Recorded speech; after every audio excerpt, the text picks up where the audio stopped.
This is Secrets to Win Big, your roadmap to sustained growth. Brought to you by Arjun Sen, founder and CEO of Zen Mango, top brand growth driver, and a former Fortune 500 executive who has been called one of the most marketing intelligent minds in the business. Find him at zenmango.com. And now, here's your host, Arjun Sen. Welcome to Secrets to Win Big with Arjun Sen. Hi, this is Arjun. And I have the best seat in the house because I get to have incredible conversations with leaders of all walks of life all over the world. Today, I'm really excited to have a conversation with my VIP guest, Charlie Cole. Charlie Cole is the Chief Executive Officer at FTD, the Modern Florist Collective, where he oversees people and operations. Charlie brings extensive digital and retail leadership experience to the 110-year-old brand, which he joined in March 2020. And the moment when I was reading that and looked at March 2020, I'm like, wow, that could, you couldn't have found a better time to join a brand, because I think the challenges were all new and I want to learn more about it. Before joining FTD, Charlie served as the first global chief e-commerce officer for Samsonite, while simultaneously serving as the chief digital officer for Tumi. Earlier in his career, he held executive positions and led digital transformation at Assembled Brands, Schiff Nutrition, and also Lucky Brand Jeans. Charlie holds a bachelor's degree in business administration from the University of Washington. Welcome to Secrets to Win Big, Charlie Cole. Stoked to be here, although it's always hard listening to those introductions. I start to get a little bashful, but I appreciate it as always. I'm not sure I've ever been called a VIP before, so I'll take it. Absolutely. So because this conversation, is no fun without you. I can't talk by myself. It doesn't work. So you are the person. So let's go straight to Samsonite. Very well-established brand. You joined as the chief global e-commerce officer, taking the brand to the next level. What were some of the unique challenges? So there was two, and probably a little context. I joined Samsonite by way of the acquisition of Tumi. And I think that was the first challenge, which is when you are sort of the acquired, which is what we were, Samsonite acquired Tumi. There's a bit of a cultural assimilation process where there's an inevitable us and them for a while.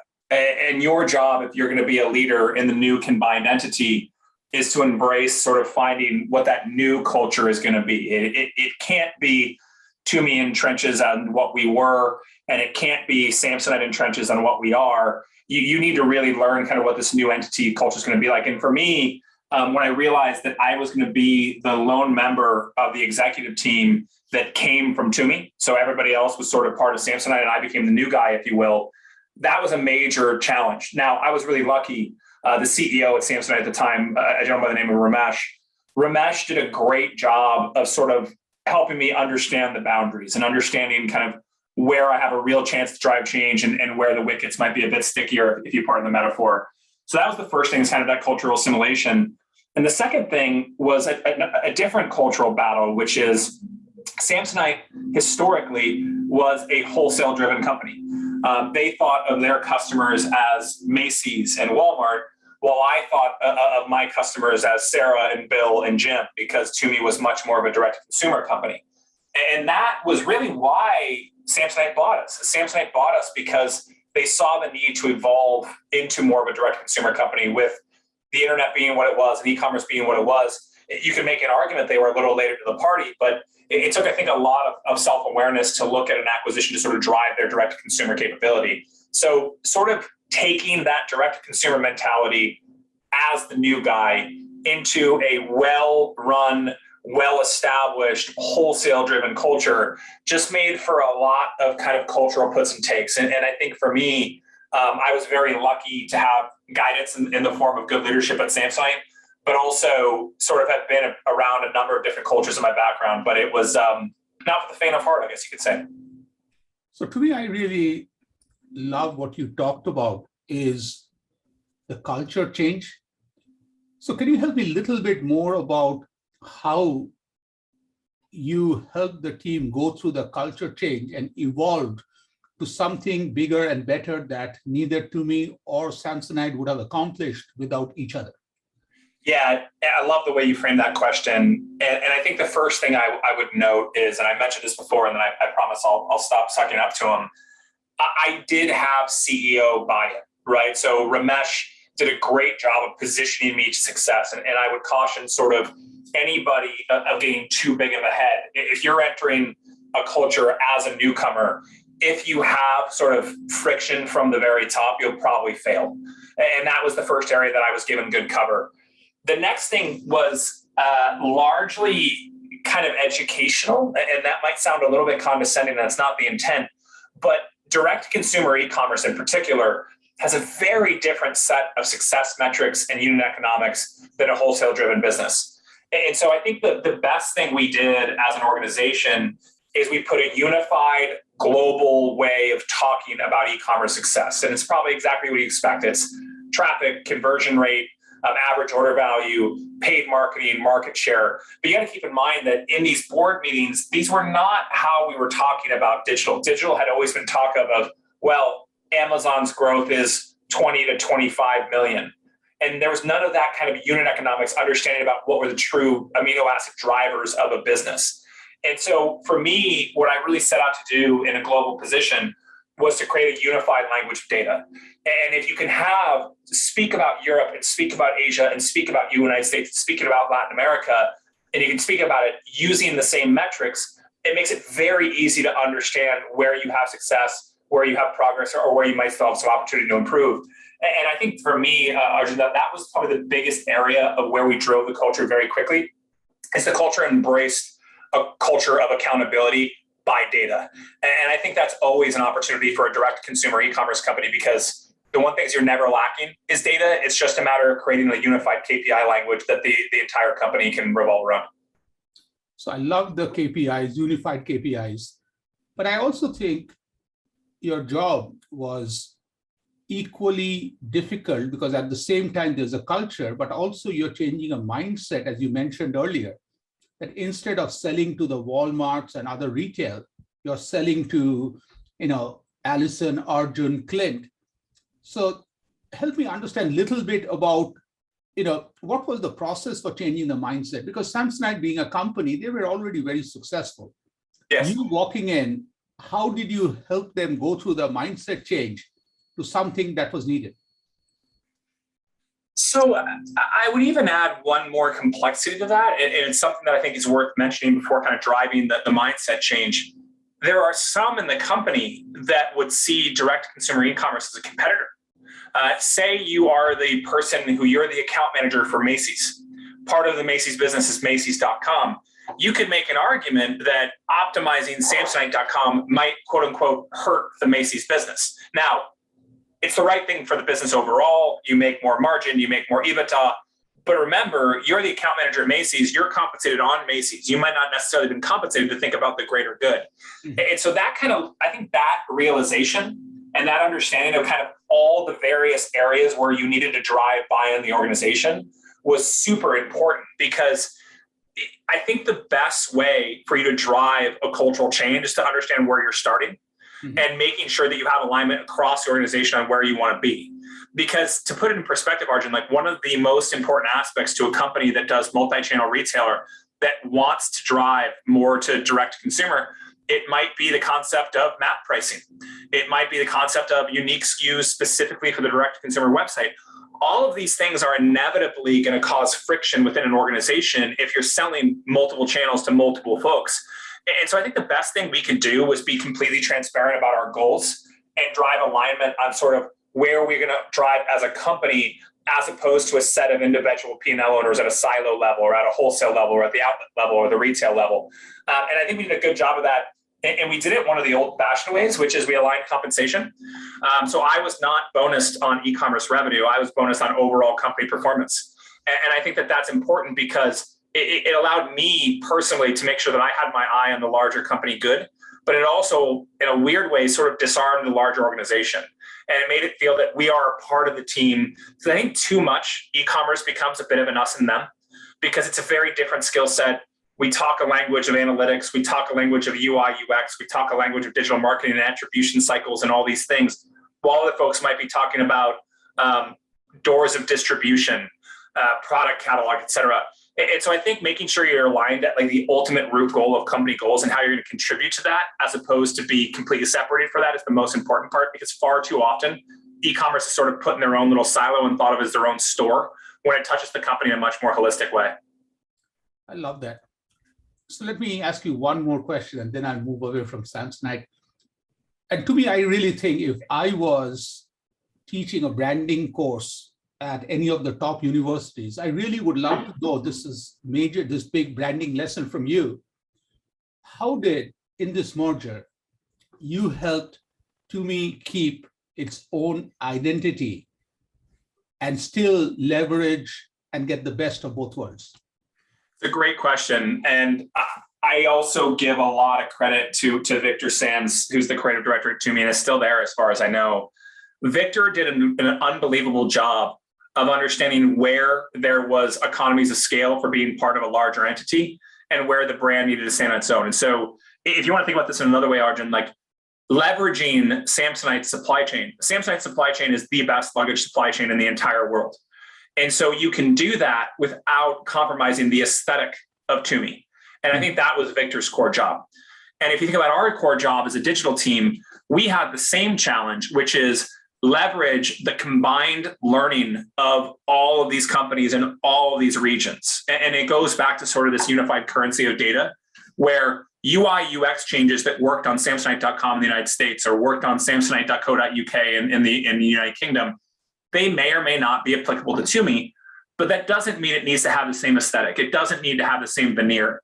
And so I think far too often when you have multiple brands under one portfolio, they're viewed as competitive.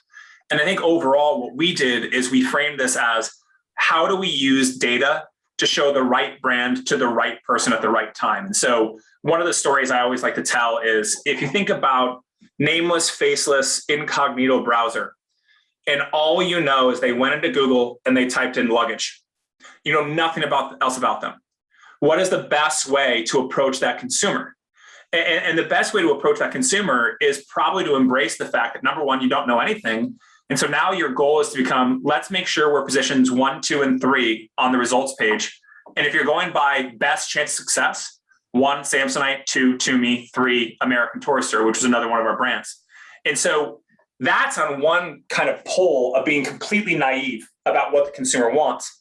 As you can inform that decision process that much more, it becomes being completely agnostic about what brand, quote unquote, wins, but instead show the brand that is most relevant to the consumer using what data you have at your ability. And so I think, to put that in a very short frame of reference, we were agnostic as to who won, and we prioritized customer experience to whatever data really led our nose. And that was remarkably effective for us. Wow. So with all this experience, when you leave, you could have gone to any brand on this planet. What made you choose FTD? FTD, well, so let me answer initially remarkably tactically, and then I'll double back to more of kind of a vision and strategy. When I met the team at FTD and I was going through my interview loop, I got access to their online analytics. And Arjun, just looking at where there was opportunities and where there was failures and successes, et cetera, it was a really good fit for my abilities. And I think, strip off all the successes and failures and veneers of titles in my career. I'm a digital analyst, and I'm very, very comfortable looking at a business in sort of a numerical breakdown way. And I saw opportunities for FTD. And so that's what got me initially excited about the business. But the more I got involved with FTD, I realized there was a huge opportunity to reimagine the entire category. And what I learned is that through the course of standard internet aggregation, and this isn't something that I always am very quick to say, the internet is great because it allows the information and products of the world to be aggregated in one place. The internet is terrible because it basically turns everything into a commodity, right? If you can access anything with 8 keystrokes, the concept of discovery and pure surprise and delight becomes very, very difficult. It becomes much more about spear phishing. But when I got to FTD, I realized the true differentiation of the brands was the florists themselves. And so this might sound a little highfalutin, but every single time someone receives a bouquet from a florist, they're receiving an independent work of art. And it doesn't matter if it's a dozen long stem roses. A dozen long stem roses in itself sounds like a commodity product, but the quality of the rose, the freshness of the rose, the arrangement of the rose, the vase accompaniment, how they lay, any other filler that man, that it's going to change the customer experience. And so I got excited by my standard, I know how to do e-commerce, I'm comfortable at improving the company. That makes me excited. But when I understood the mission, which is really to sort of prop up small businesses and artists around the world, it kind of aligned with my own personal mission ideals as well. So let me pick on two areas that you mentioned.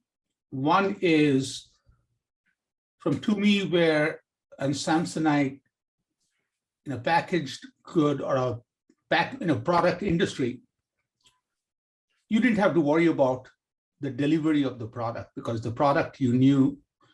But in this case, one of your strengths are the customizing. Each person is customizing. So to me, I look at it's an art or a service blended together.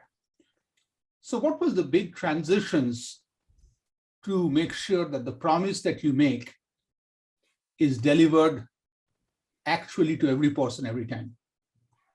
So there's three dynamics that I didn't understand at first, to be honest, but I learned in very short order.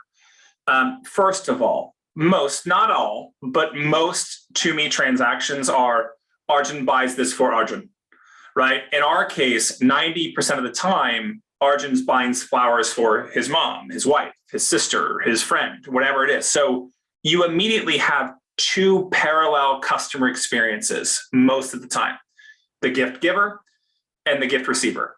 So that's the first thing, right? Immediately, you have to have two message flows, two customer experiences, two things you have to understand as opposed to one. That was number one.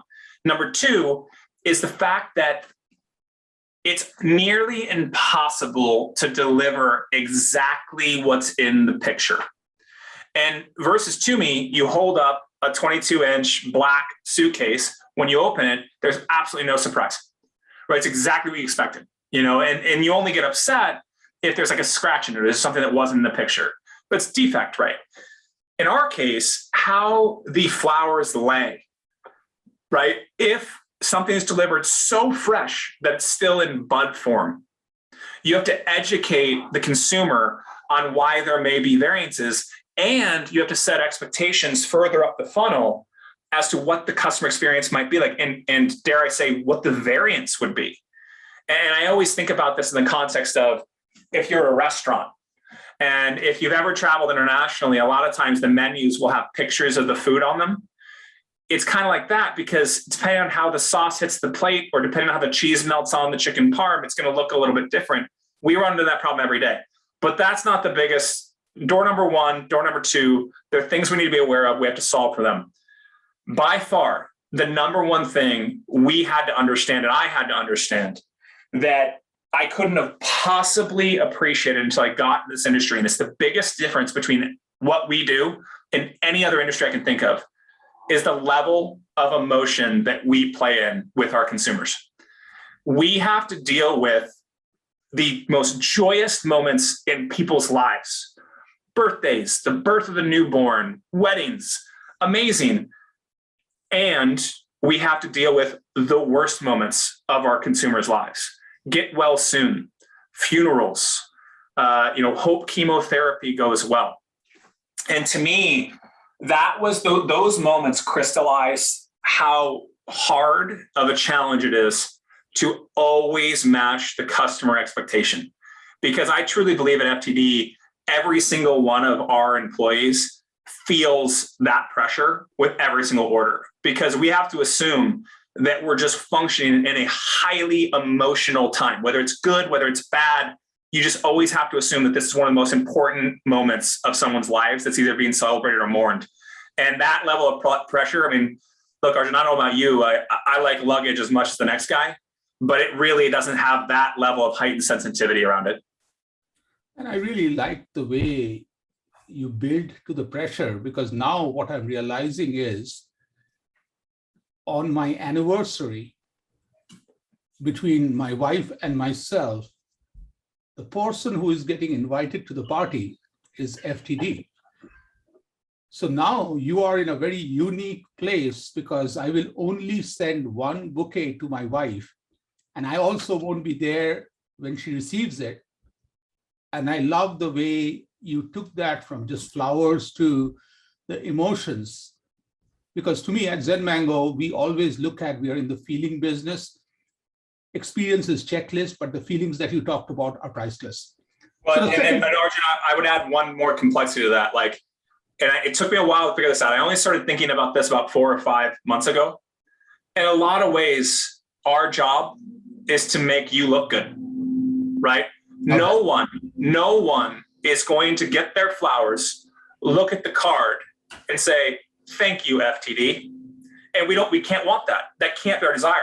They should be, thank you, Arjun. Thank you for remembering my anniversary. I can't believe you remembered my same flower. And maybe that receiver will remember that it actually came from us, but that's not our job. Our job is to match the emotion that you're trying to convey and do it in somewhat of a nameless, faceless way, which is in itself an interesting brand challenge. And I'll just give you a very example from recent times. Is in June on my birthday, my daughter is in Philadelphia. She's 27, but she still gets as excited as she was when she's 5 years old. She kept telling me, Dad, tomorrow you have to be home. I said, okay, I'll be home. Then she starts calling me from 12:30 by saying, Dad, did you get it? I'm like, no. Did you get it? She sent me, and the card explains everything because of Zen Mango, the orange and everything else. And I just moved from Denver. And every time, this is a bizarre fact about me, Charlie, is anytime I've planted tulips in a house, before the tulips blossomed, I've left that house. Okay? It has happened 7 times in a row. That's pretty hilarious. So she sent me some orange tulips. But the whole thing was there was so much of family connections and stories where through those flowers, the number of conversations those flowers created were priceless. And I, without this conversation with you, wouldn't have appreciated that FTD was literally the thread through which my daughter and myself communicated. And of course, we never thanked you. Yeah, well, and nor should you, right? And that's kind of part of the job. Yeah. So let's go into the customer experience part. How do you, in a world where everything is so diverse, every florist is unique, how do you deliver the FTD brand experience through all these variations? It starts on the buying journey, and it really starts with setting expectations on the website. So there's a lot of unique challenges, Arjun, that probably aren't obvious to someone who doesn't work in the flower world. And I've talked about some of them, like not all bouquets are going to look exactly like you describe. And it could be because, well, this bouquet had 18 red roses and 18 hydrangeas in it.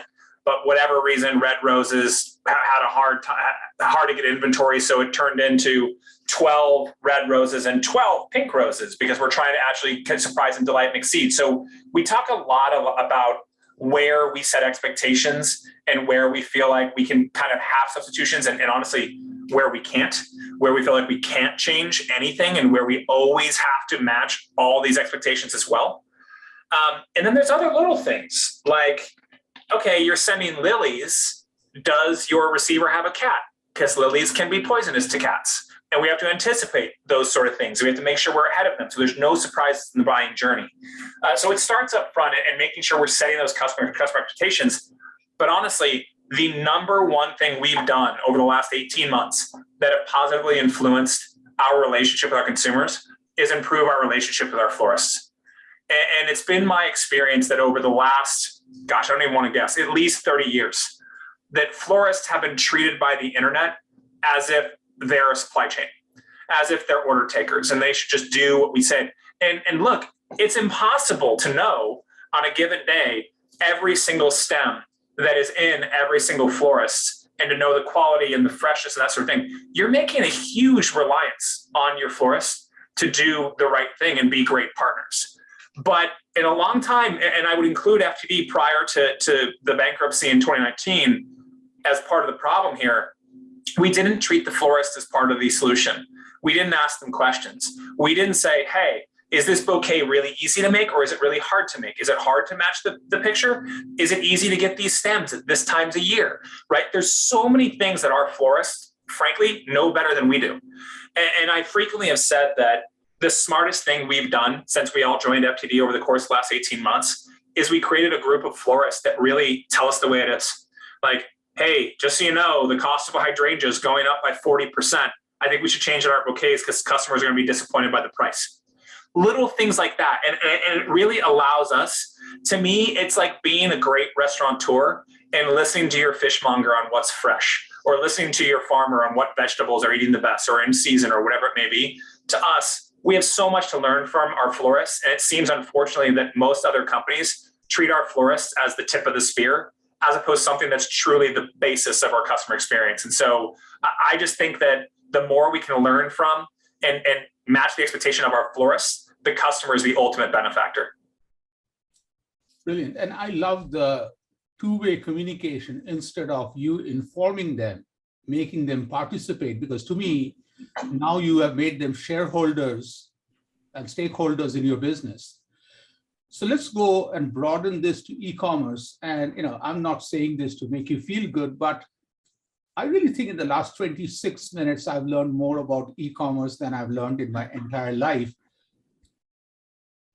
But e-commerce is changing, especially in the last 18 months, more rapidly than ever. What are some avenues, and you don't have to disclose anything confidential, like overall bigger picture, that you're looking at for FTD tomorrow and day after? Well, so just to initially address one of the major changes in the last 18 months, and it's kind of a slow moving, constant evolution that I think it's going to expand well beyond the next 18 months. And that's the kind of overwhelming desire and need for privacy. You can't talk to an e-commerce operator or a digital marketer and not hear about the latest iOS release, which has made it harder to track consumers. And to me, Arjun, this is great news, because it means that marketing goes back to customer experience and it goes back to brand differentiation as opposed to algorithmic manipulation. Mm-hmm. And I'm a digital marketer, right? Like, I will use data whenever you give it to me. I am not trying to say that digital marketing is evil by any means. But I think for a brand like ours that has by far the best customer experience in the space, we can win on reputation alone, versus a lot of other folks will manipulate data and do bait and switch on lines that allows you to capture consumers. So I get really excited about that. And so, put another way, I think what you're seeing in e-commerce is customer experience will rise to the forefront even more than it has in the past. It used to be you could just be a great digital marketing tactician. Now I think you actually have to be a great company and a great brand. So that's the first thing I would say. The other thing I would say is, if there's one thing that's happened, not just in e-commerce, but from a community perspective, I believe that COVID-19 showed how precious a community truly is. And I think that as we all have slowly gotten back out into the world, I don't know about you, Arjun, but all I wanted to do was go to my local restaurant. I wanted to go to my local bakery. I wanted to go to my local farmer's market. And I think overall, we've realized that the linchpin of all of our communities is our local small businesses. We are, at our core, a collective of small businesses. And FTD's mission on earth needs to be to make it so small business florists around the world flourish. And overall, I think that's a trend. I think all of us in e-commerce should want to shop local versus put something on an airplane, because you just don't need it. And what we do need is our community. You do need to kind of invest in your community. And I think that COVID taught us that in the best and worst of ways at the same time. And so I think that's a trend that we can continue to differentiate on by standing on the backs of our local florists and letting them prop us up, and we do what we can to do the same for them. And I think that's key. And then finally, I think when we talk about e-commerce overall, it's this, the hard part about e-commerce is, and I alluded to this before, it's made discovery the most precious commodity of all. You can type in anything you want into Google or Amazon or YouTube, and you will get millions of results, right? If you type in rose bouquet, you'll get millions of results. But where we can actually show you something unexpected and special because we learn from 9,000 artisans on a daily basis, I think that's another area where e-commerce will be decommoditized by great design and great UI UX and great brand. And so I get really excited by the trends. I think we've got extremely lucky in the sense that FTD's mission of being small business oriented and really kind of driving a unique customer experience aligns very well with what I think the changing customer expectations that will carry on for the next 10 years. You love this part is I was talking to my daughter, who I mentioned, Raka, and I was talking about how excited I am about this interview. And she said, Dad, there's a bigger reason you should be excited. I'm like, why? She said, as e-commerce is booming, in most cases, it is coming at the expense of local businesses. FTD is one of the few which will make sure that my local florist survives and thrives. And I never thought of it that way. And you also mentioned that. And to me, kudos to you and the FTD team for making sure that what we got used to, that local florist is always there for us instead of, flowers coming from some machine somewhere, get overnighted to us. It's no different to me, Arjun, and I apologize for interrupting. It's no difference to me of going to, and I love to cook, right? And I live in Seattle, Washington. If you want to know what's fresh, a fresh fish in Seattle, Washington, go to a fishmonger, go down to Fisherman's Wharf in Ballard. They know what got pulled off the dock that day. Your florist in your local community has that same level of knowledge about what's fresh, about what was cut in the last 24 hours, about what's in season for your region. One of the most most popular flowers on earth right now is the peony. Peonies are very much in demand. Peonies growing season kind of moves like a wave around the world. So depending on where you are in the United States, you're either in season or fully out of season, maybe within 500 miles. And so there's something to be said for local expertise. And in our case, the geographic relevance happens to be just as important, not just the communal expertise, but the truly geographic farming expertise as well. So now let's look at you. So from Charlie's point of view, how do you define success? Like, what is a big win to you? Well, specifically within FTD, if there's more florists in America tomorrow than there is today, I think that's ultimate success. Is that your universal KPI? Is that your universal KPI? I think it is. I think it is. The ability for small business florists to grow. And to me, the biggest complement of growth is more people want to be florists because they see it's a fruitful profession. For me personally, beyond FTD, I just want to continue to be the most true version of myself to my family, to my friends, and to our company. And I think one of the things I'm most proud of at FTD is I have tried every single day to be truly transparent, good, bad, or otherwise. And by the way easier said than done, because bad news is a thing, right? And you're going to miss forecast a day. You're going to screw up orders here and there. You're going to have a shipment of flowers that doesn't make it out of Colombia on time, so you disappoint 100 florists. Stuff happens. No one's perfect. But I think having that kind of view towards transparency and integrity, it's a great way to run a business, but I think it's also a great way to run a personal culture. And that's something that I've learned over the years, and not always gracefully, sometimes by doing the wrong things, but it's the thing that I'm probably most proud of in my personal evolution and kind of specifically with my family as well. So building on learning, sometimes it's tough to focus on one person, but a person who has been most influential, inspired you the most, that you want to give a shout out to? I'll go two different ways here. I'll go personal and professional. Personal, my answer is my mom. My mom passed away when I was 23, and it's shocking how often something happens where I'm like, where did I pick that up? Like, why do I act that way? Or why am I doing it a certain way? And I've realized that my mom, through both her generosity, but her openness, it has sort of informed a lot of my decisions in life, even 16 years after her passing. And then professionally, I frequently talk about Tarang Amin. Tarang was my CEO at Schiff Nutrition, which was ultimately acquired by Reckitt Benckiser. Tarang taught me the most about leadership. And what he taught me, and one of Tarang's sayings was that his ultimate job as CEO is to make sure that everybody has the tools to succeed. And that sounds obvious, but how many times have we been in a situation where like, I can't make this work because I don't have budget, because I don't have headcount, because I don't have agency support, because I don't have a laptop, because I don't have a MiFi.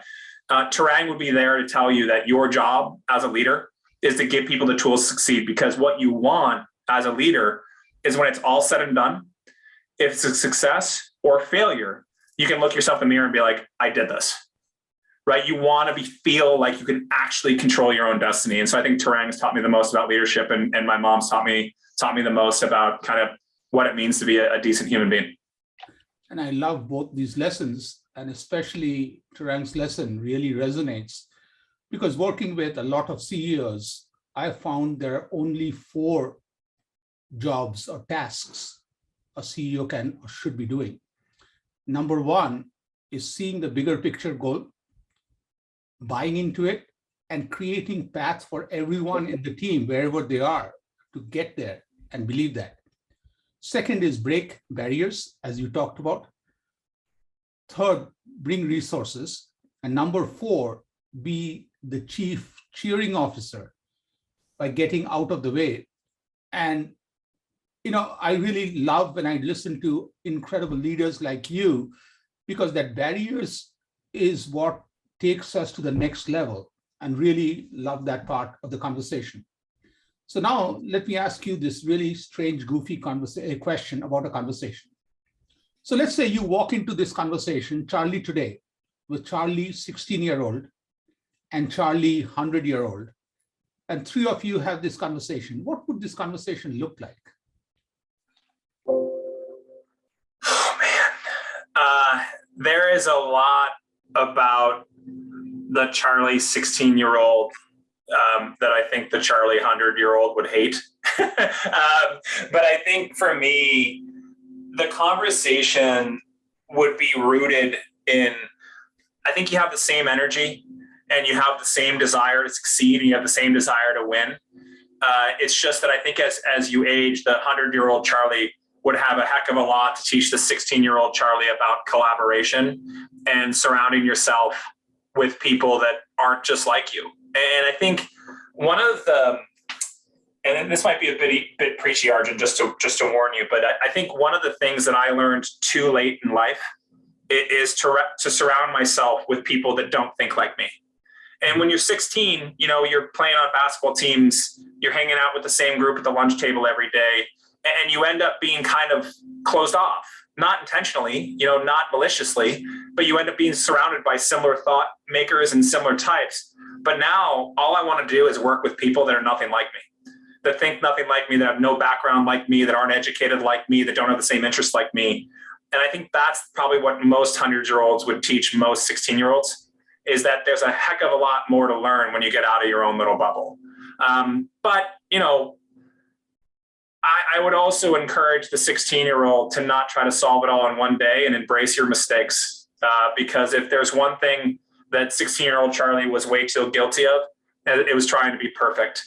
And I think learning from your mistakes and accepting your flaws and just trying to learn from them is the most important thing. And I think anybody that young shouldn't beat themselves up too bad. So hopefully 100-year-old Charlie would give 16-year-old Charlie a little pep talk as well after stripping him down a little bit. Yeah, I also would bat for 16-year-old Charlie a little bit by saying, without him, 100-year-old Charlie doesn't exist. So he laid the groundwork, but I really love that conversation. So finally, in every job, everywhere, you evolved. And I really feel that this amazing track of success is not random. There has to be a process. Is there a process that you are comfortable sharing, like the first thing you do when you start your day, the last thing that we all would love to reflect on? Well, yeah,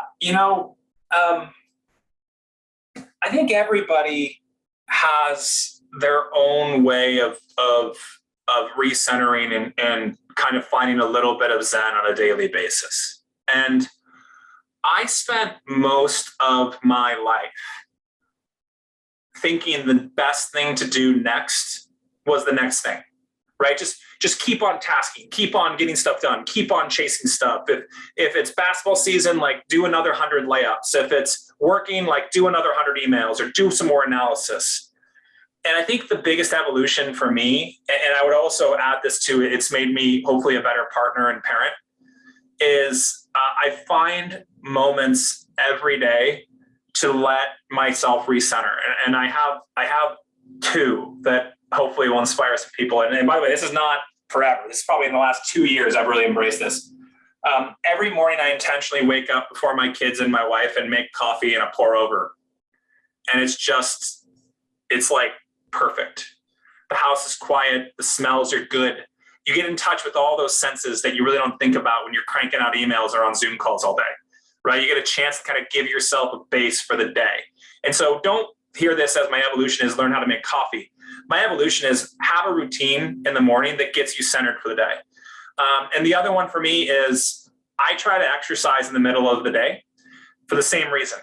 It re-energizes my brain. It gets my eyes off of Zooms, off of emails. And so both these touch on the same meta thing. And one of the evolutions for my life is doing the next thing isn't always the best thing to do, right? Sometimes you need to recenter yourself because the first time you feel yourself getting testy on a phone call or being terse in an email or snapping at a coworker or whatever it may be, like give yourself a minute, because I was always one of those things was if you wanted something done, work harder. There's something to be said for that, but there's also something to be said for being in touch with your own mental health on a second by second, day by day basis. And that's probably the biggest evolution of my career. And I'm certainly not perfect at Arjun, but I've made a ton of progress. Love that. Thank you again for a fascinating conversation. Is there anything you want to share that we have not talked about with the audience today?